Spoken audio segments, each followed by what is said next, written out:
I don't know what fans expected. I mean, like you have Tim Boyle, Tommy DeVito playing quarterback for you. Tommy DeVito can't stay on the field. I mean, backup quarterbacks don't know how to protect themselves. Then you have Tim Boyle, which the Jet fan felt last year. They had a little Tim Boyle experience. I don't want to, kill these guys. I mean, they are who they are. They made it to the NFL, and they deserve a lot of credit for that. To be able to tell their grandkids that they did play in the NFL, and that's a big thing. But at the end of the day, for the New York Giants, like, what did you expect? They were 16.5-point underdogs for a reason going into this game. And the way people are reacting to it is just mind-boggling to me. It's like, yeah, it's obvious. They're missing half their roster. The players on the field want to win. I think the coach is trying to win, but it's everybody's best interest not to win. Yeah, and you have to be realistic about that. I mean, these I said the same thing about the Patriots this morning. Like you can't be upset with where we are in the season, what your team is doing, what it looks like, what the roster looks like. Now, if you want to, and I've said this, nothing is etched in stone. No matter what John Mara said about 8 or 9 weeks ago about Shane and Dable staying here. I was telling you that it's going to depend on what it looks like going out the door first.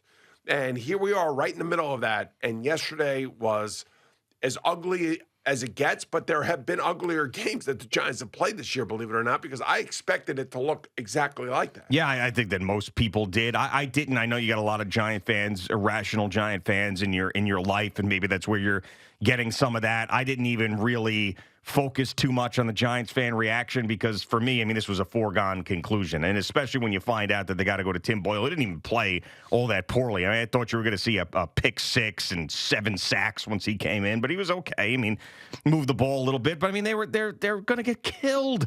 We knew they were going to get killed. And it really just comes down to the end of the season with them and where they end up drafting. And you see Malik Neighbors and Shedeur Sanders throwing a football together in New York City. Maybe that gets you excited. The talk of Cam Ward, if they don't get Shedeur Sanders, could get you excited. I mean, that's where it's at right now. And I heard Tiki say it on the broadcast as he was doing the game yesterday for CBS. And he said that even though he still believes that it's going to be Shane and Dable that shepherd this franchise into the future, it just looks horrific on game day.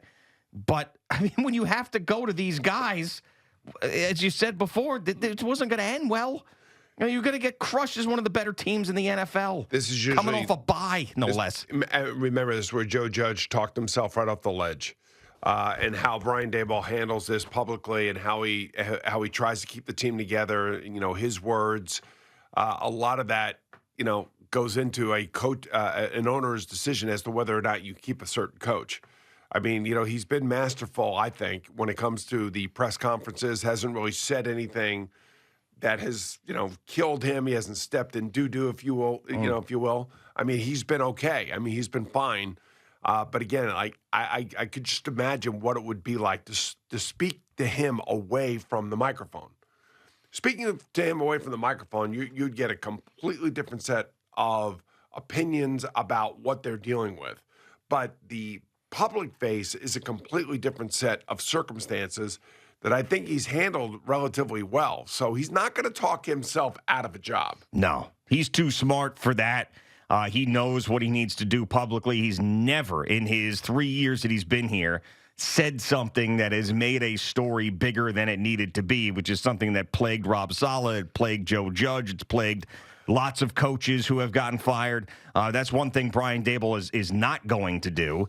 And, as I mentioned before, the biggest problem for this Giants regime is whiffing on these draft picks at the top of the draft, and there's just 3 massive ones that would scare me. The thing that scares me more than anything isn't even what happens the rest of this season, because they're not going to win. They shouldn't win. They've got to get to the top of the draft to get their quarterback, because there's 2 ways that you could change a franchise. One is the head coach, the alpha male dude head coach who walks in there, changes the culture, and then follows that up with building a roster. Or 2, getting the star quarterback. So that's what they're hoping for now, is getting the star quarterback.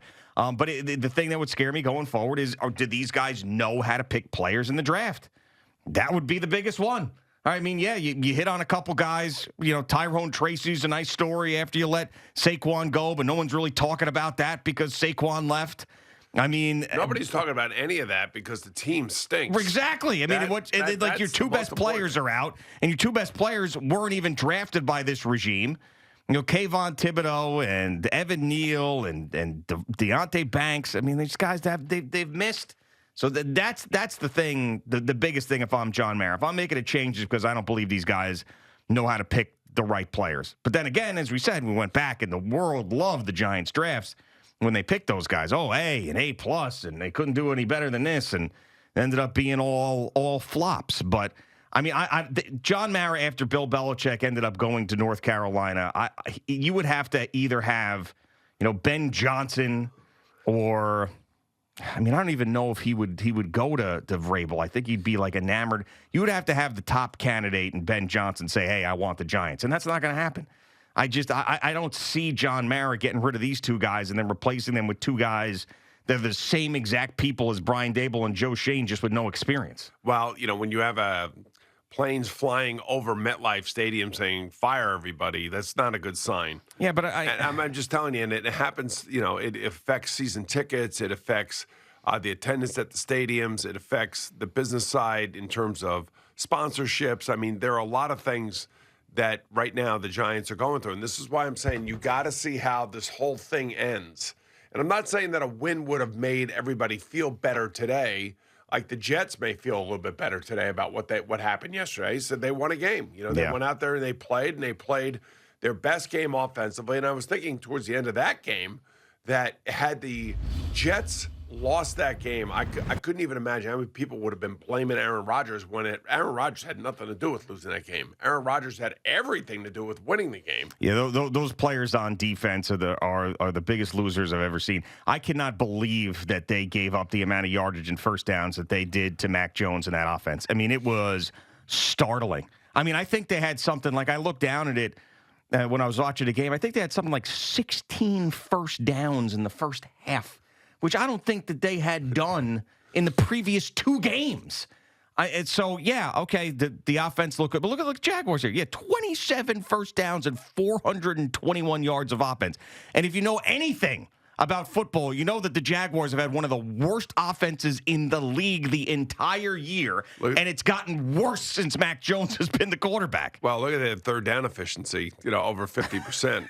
Which is amazing. So bad. And then it really came down to Mac Jones turning into Mac Jones. Yeah, so it was a couple turnovers, and that ended up being a big deal. And the offense looked good, and Devontae Adams looked good. And that stuff you can't deny. But I mean, it's the Jets fan who was hanging on to any sort of hope, and then saw this yesterday. And it's like, this is why.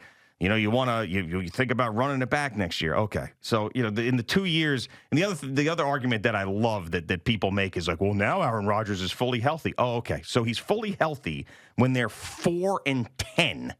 And the majority of the time he's been here, he's been hurt.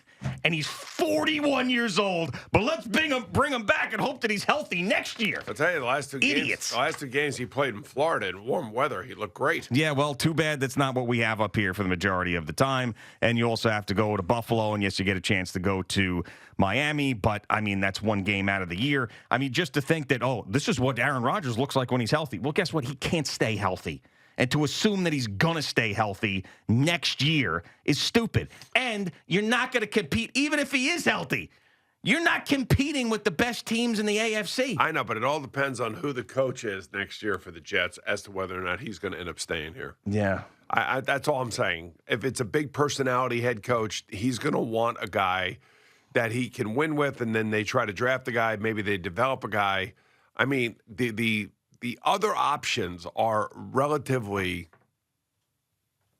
not exciting for the quarterback position, but I really don't think you got to look at it like apples to apples in that situation. I think the choice is, do we bring Aaron Rodgers back to try to make the playoffs and have a decent season, or do we start our massive rebuild that we're going to have to do after next season anyway right now? Do we get started with that right now as opposed to delaying it another year, dealing with all of his drama, probably another injury? I mean, that's really the question. Not so much who is the quarterback better than Aaron Rodgers going to play next year. No, that right there, it's going to be hard to answer that question. You're right. But the better question is, why not get the rebuild started now as opposed to basically sticking around and watching this Jets team go to another, at the very best, like 9-8 record next year and not get anywhere near the best teams in the conference, like the Bills, the Chiefs, the Ravens, and so on, because you're just not going to be able to compete with them. For me, the thing that I look at is that here we are late in the season, and he's thrown the best he's thrown since he's gotten here, because we didn't see him in the first year, of course. But this year, I mean, these passes, some of these throws that he's making, I mean, they're as good as anybody in the NFL, if not the best in the NFL. Right, but this is what you're falling for the same thing these guys fall for.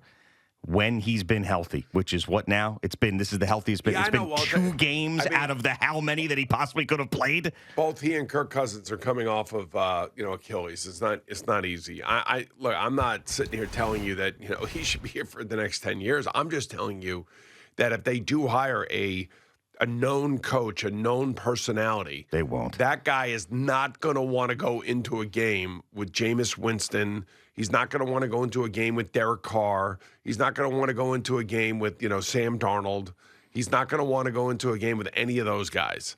And I'll tell you, Sam Darnold's played 50 million times better than Aaron Rodgers has in any game out of the season. So and he's 14 years younger than him. Yeah, but the reason they're not going to bring Sam Darnold back here. Well, yeah, is what I'm saying. But new guy. But if you're just comparing those two quarterbacks, like. Yeah, but they're not going to bring Sam back here. So, what are the alternatives? And they're certainly not in range for one of these top two quarterbacks, and hopefully one of these top two quarterbacks, I guess if they're drafted by the Giants and it's another new coach and another new system, they're going to, is that guy going to play right out of the gate? I would hope not, but who knows with the pressure around here and the expectations of the fan base, who knows? I mean, it's crazy. With this Bill Belichick signing in North Carolina now, it kind of just makes you who would be the guys to come in and run the Giants? To run the Giants? I mean, I think it's going to be Dable and Shane. That's why I keep saying that. I don't think that John Mara is going to be enticed by anybody outside of Ben Johnson to come in and do it. I mean, I think there's certain guys that I could see. Woody Johnson, bringing in Aaron Glenn, or maybe Woody Johnson going with the combination of John Robinson and Vrabel, which you could do worse than that, even though John Robinson made one of the worst trades in the history of the NFL, or at least in the last decade of the NFL when he traded A.J. Brown to the Eagles.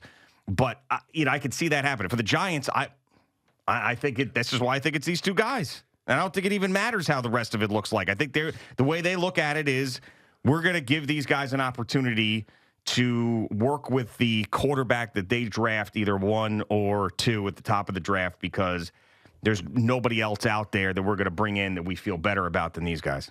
I mean, and I know that sounds crazy to a lot of Giants fans, but I mean, you just going to now bring in 2 new guys? I mean, is there the experienced coach? He's not like John Mara won't go down the John Gruden route. He's not going to do that. Now, who else is there that you want to bring in? Yeah, Spags? You going to bring in Spags? Well, who's his offensive coordinator? I mean, is his offensive coordinator the guy from Miami who was Cam Ward's, or is Cam Ward's offensive coordinator? All right, maybe that's something they could do.